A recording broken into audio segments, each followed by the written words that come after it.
Eto naman yung yayariin natin, guys. Ang problema naman ito na LCD na to, bigla na lang siyang ayaw kumibo.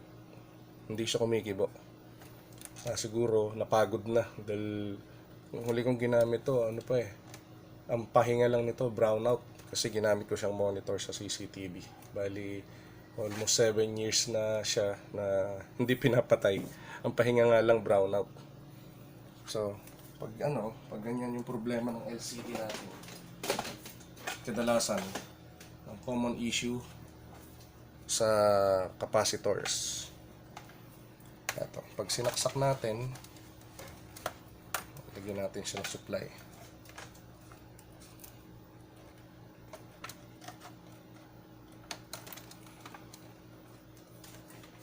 Yan. May power siya pero nag-blink lang siya. Ayan. Kung mapapansin nyo. Ayaw niya talaga mag-power. Then, babaklasin natin to.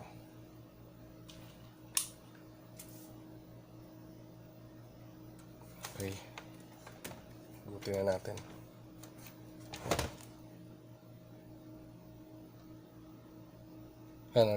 Ganun lang siya. Parang may shorted.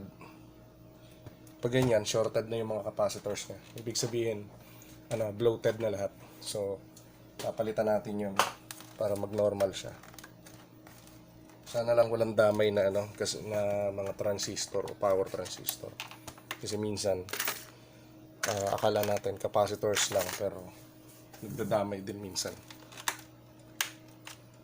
Mga ganitong klaseng LCD, walang screw masyado. Yan. Puro clip.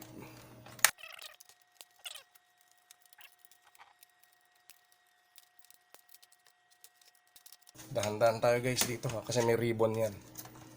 May ribbon wire siya papunta sa controls dito sa mga power at saka adjustment.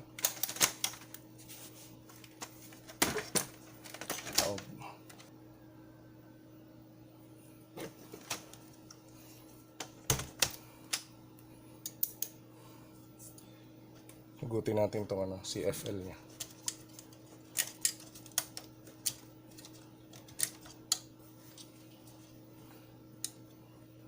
Then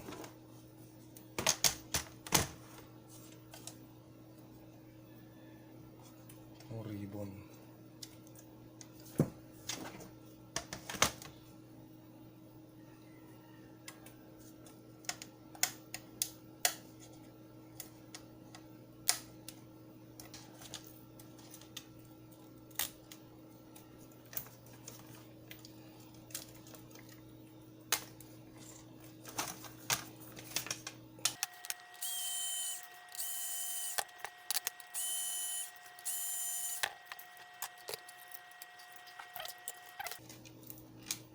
Ingatan niyo huwag magalaw tong niya, yung contact niya dito sa panel. Ito.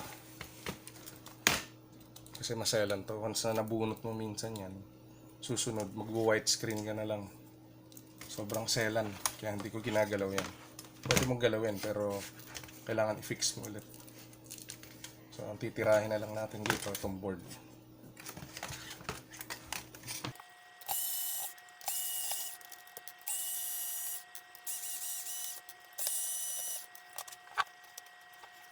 May socket sa ilalim kaya angat ng taas, tas hugot.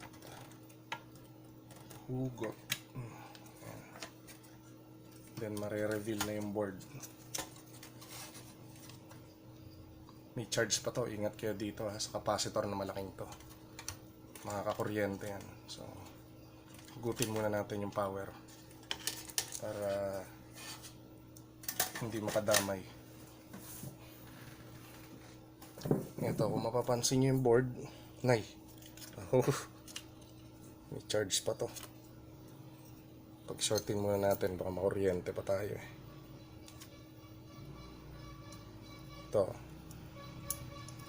Okay, discharge na. Buti naman.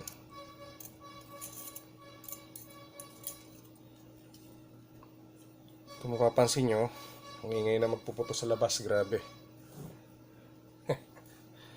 Ito. Yung capacitors niya, bloated na kadalasan. Yan. Ito yung mga papalitan natin. Kita ba? Yan. Ito yung mga papalitan. 1, 2, 3, 4. Ito pa. Yan yung reason ba't siya nag-ano siya, yung ayaw niya mag-power kasi shorted na to mga to. Ito ang gusto ko sa mga LCD.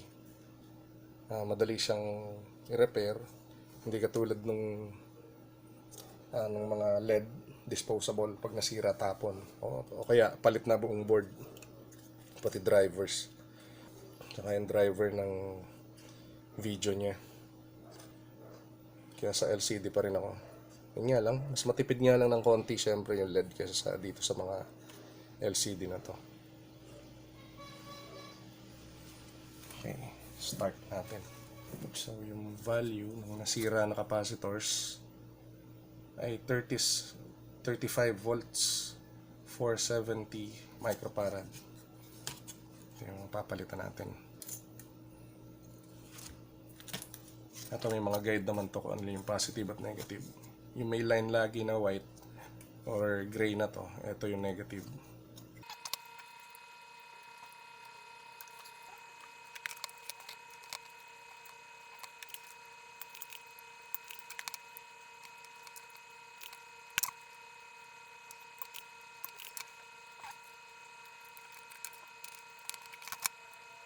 Binabantuan lang natin ang lead para madali siyang ma-vacuum.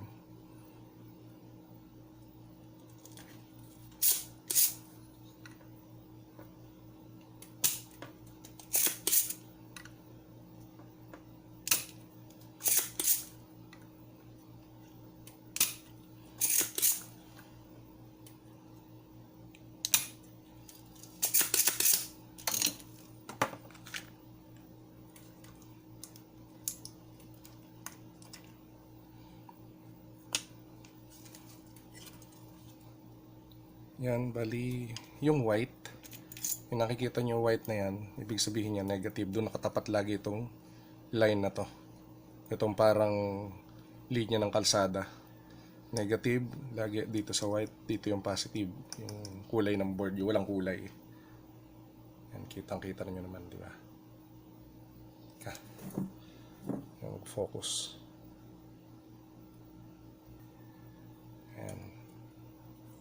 Kaya hindi na tayo maliligaw sa pagpalit.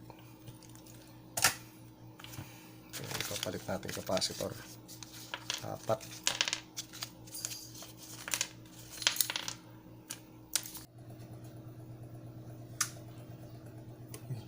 70 volts.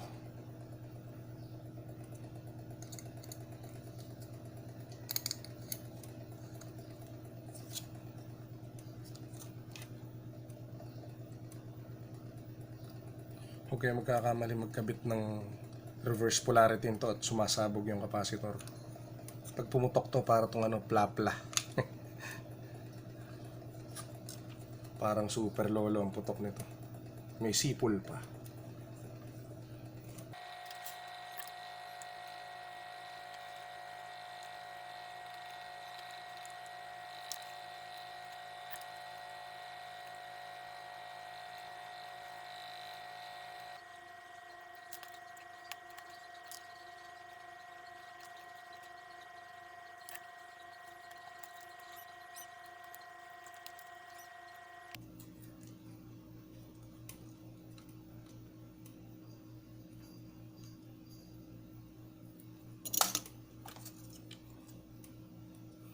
Okay, ready for testing.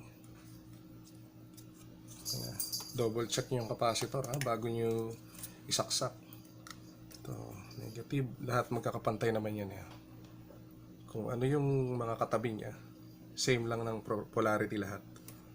Lahat ng line nandito sa gilid na to. Ayan, pati yung black lines na to, negative yan. Kasi ito pa. Okay. Assemble na natin.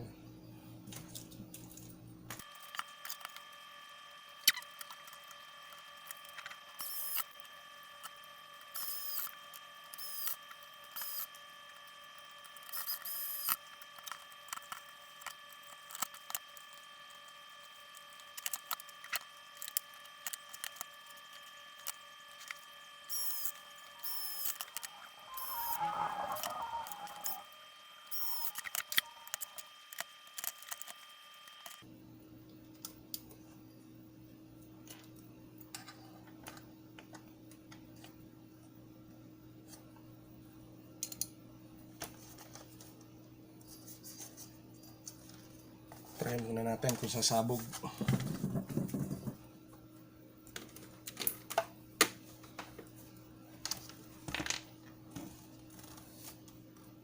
Tanananan. Yung. Umilaw na siya guys. So, yan, ganyan lang mag-repair ng mga LCD natin. Kaya mas preferred ko pa rin talaga LCD kaso phased out na siya ngayon. Bihira na, wala na nagbebenta maliban sa surplus.